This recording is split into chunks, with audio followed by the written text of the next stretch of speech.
Hey, welcome to Integrative Preparedness. I'm Steve Smith. I need to remember this now to welcome all the new people, all the new subscribers here and over on Patreon. We're getting a mess more every day, it seems. So I welcome all of you. It's great to have you here.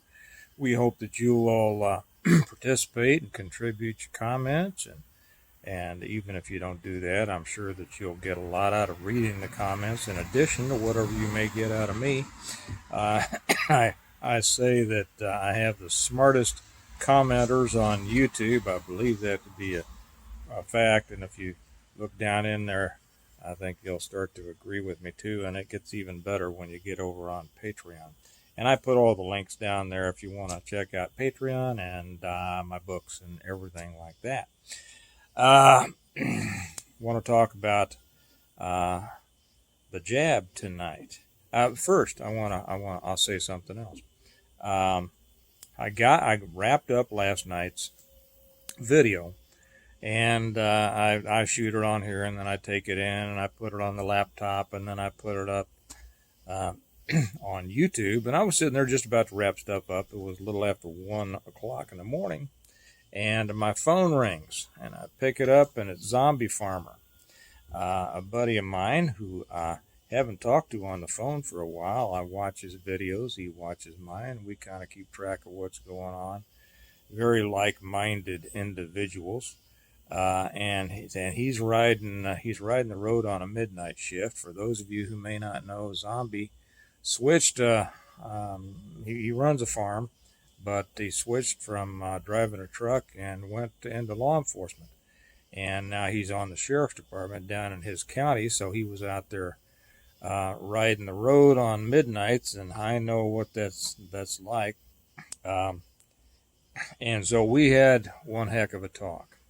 Talked about, as you can imagine, the state of the world, what's been happening, what we think is going to happen, and it was great to talk. Matter of fact, I just realized, Zombie, if you're watching, eventually you'll see this. I'm wearing one of his T-shirts here. I didn't even realize that. I've been wearing this T-shirt all day. Yeah, sorry, I don't get dressed up to do these, but I like it because it's a great shirt and it's cool looking. Uh, but we had a great talk, and I'll probably it brought to mind several things that I'll be making videos on over the next couple of days. I want to say a word and throw a word out there to all of our law enforcement because I'm one of the old timers. I was out there many moons ago.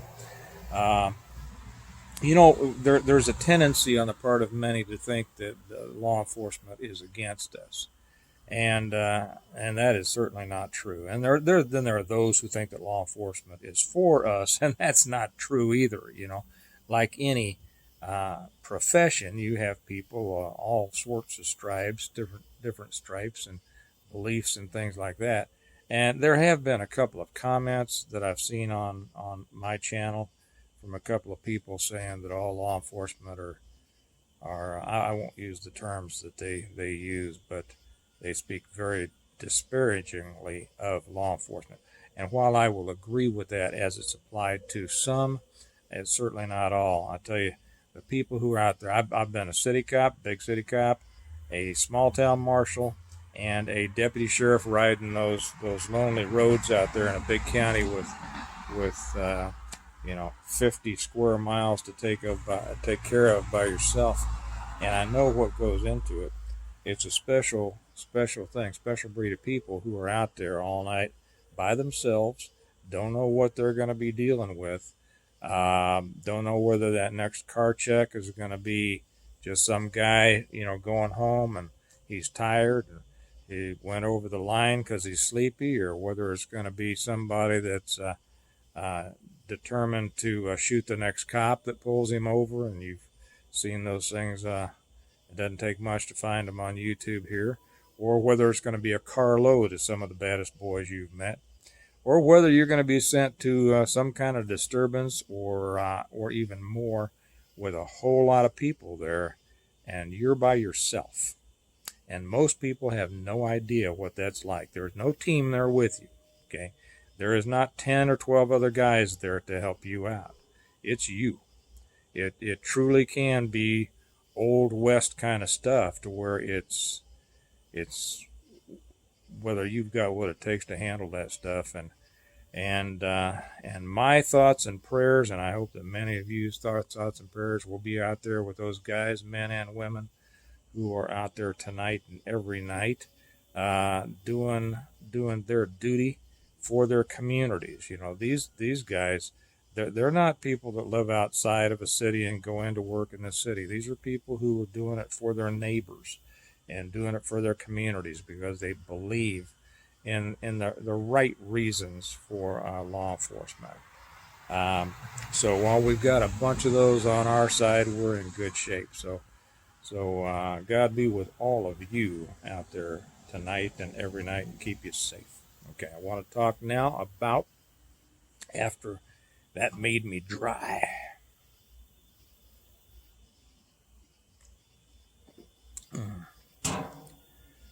I think my cough is gone, but I think I'll keep up the medication. I want to talk about the jab. The jab is probably the first strike that a person learns in boxing.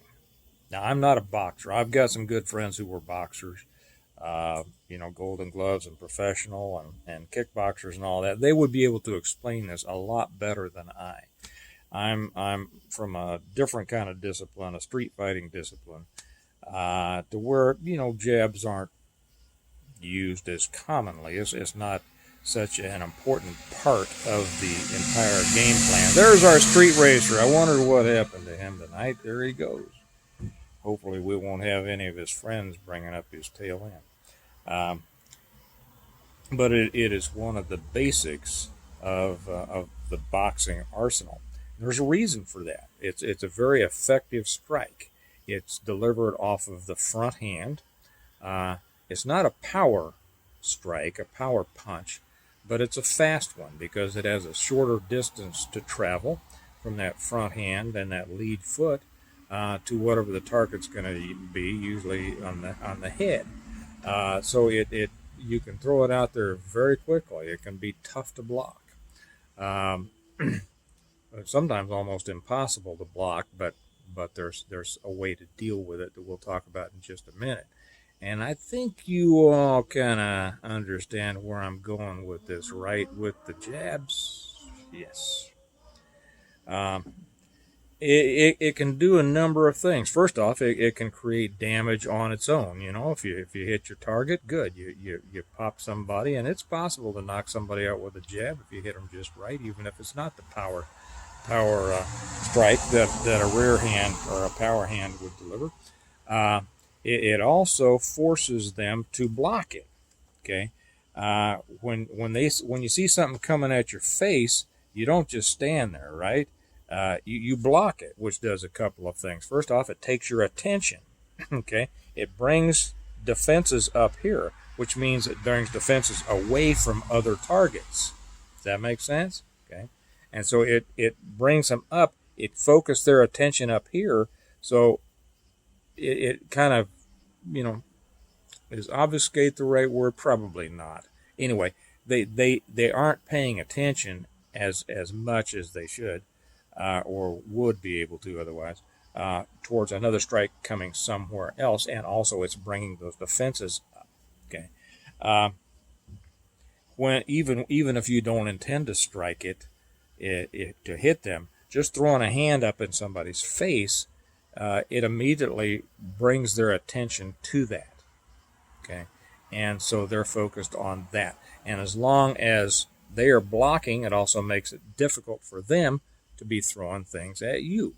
So the jab is just a very it's an important part. It's kind of the leading part. It's the first part of that coming together, and it sets up more powerful things coming after it if needed. So we all on the same page with this, right? We know now we're learning about the jab, right?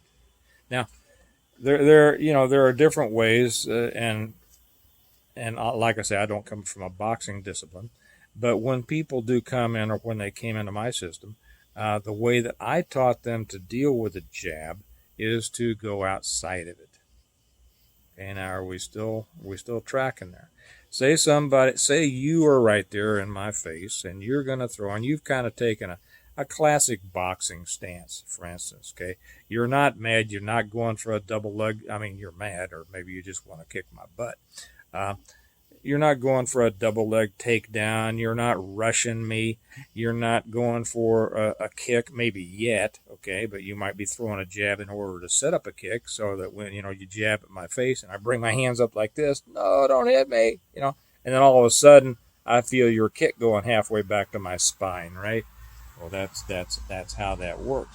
So, but you're going to be throwing that off of your front foot and your lead hand. Okay, so it's very, very fast. Well, it's very difficult to block, except simply to block up in here.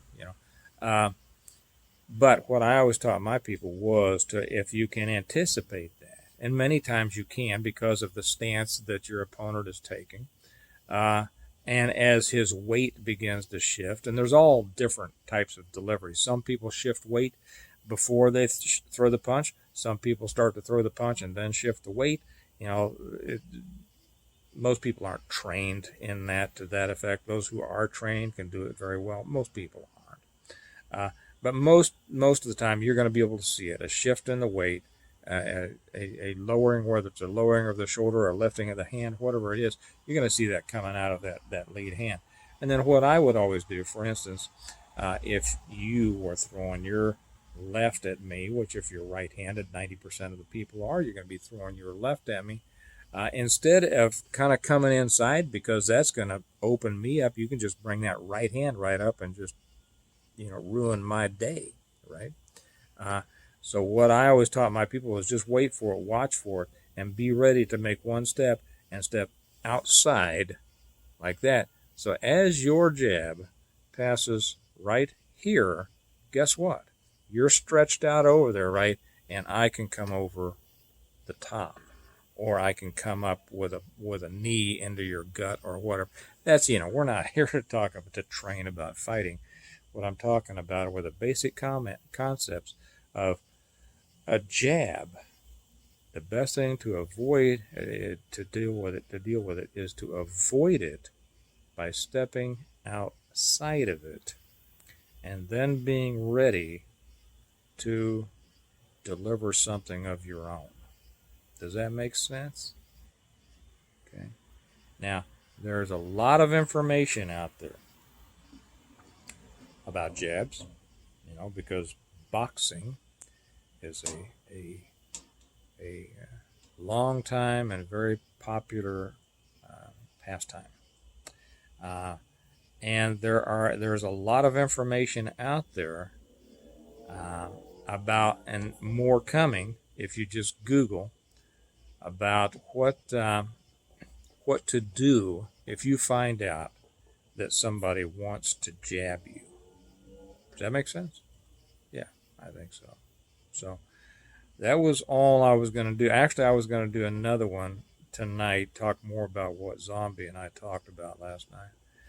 But this one just came up because of a number of things that I have just received today from quite a few different people, quite a few different sources, and not, they're not in contact with each other. They're just a wide variety of sources on what to do if somebody tries to jab me. So I found it very interesting, and I thought that I'd pass that on to you. So I'm going to continue. I'm going to go back up. We're almost done. Well, they've been working hard on our second son's room. I'm going to go up and help him. We're going to go pick him up from camp in the morning. So remember that we prepare well today in order to live well tomorrow. And, I can't think of many things that would be a better preparation for living well tomorrow than avoiding getting jabbed.